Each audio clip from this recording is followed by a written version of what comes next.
Olá, o filme Zama, de Lucrécia Martel, pode ser visto como uma alegoria histórica, segundo a reflexão de Ismael Xavier? Sim, com certeza. E a gente pode explorar diversas camadas e diversas alegorias a partir disso.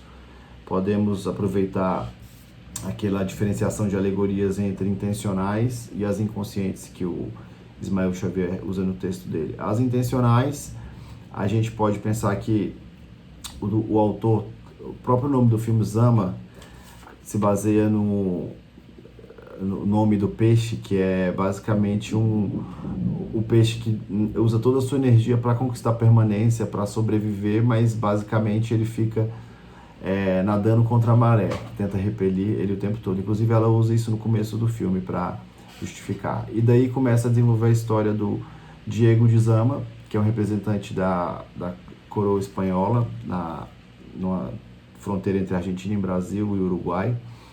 E a dinâmica do Zama, basicamente, durante o filme, a diretora até usa numa revista, na entrevista que ela deu, que eu li, chama ele de Diego Zama é peixe pequeno no esquema da América colonial. Então acaba que essa alegoria está dada ali no filme, do peixe tentando sobreviver, fazendo a engrenagem do ecossistema funcionar, e o Diego Zama é essa pessoa, ele é um funcionário da coroa, um funcionário intermediário da coroa, que tenta fazer a dinâmica da exploração colonial funcionar. Só que em determinado momento do filme, lá para segunda metade, terceira, enfim, o Diego Zama, ele para de tentar nadar a favor da corrente, ele tenta se desvencilhar de algo que ele acreditava ser. E daí é bacana porque a gente consegue ver outras camadas, outras alegorias surgindo, como a questão da identidade e o conflito entre o nome enquanto representação e que de fato o personagem é em si. E aí o Diego Zama basicamente é um pai de família que veio para a América Latina tentar se dar bem na vida e se deu mal no final das contas.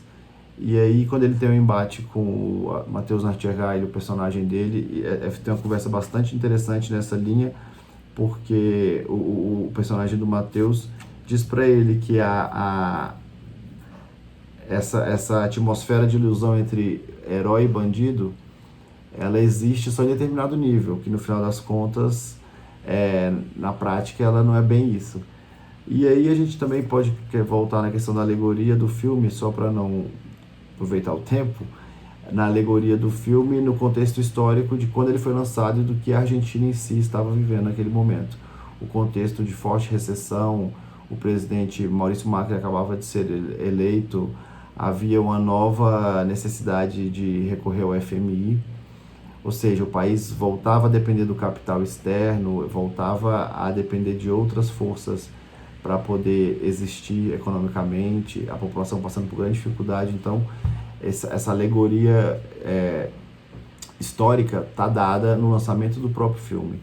Além disso, para finalizar, a gente pode só lembrar que a grande ambiguidade da ideia de identidade, nação e essa crise toda que os países, os lugares continuam vivendo desde do contexto do enredo do filme da época colonial até hoje. E aí essa questão alegórica da nação também vem forte. E a direção do filme consegue explorar bem. E é isso. Obrigado.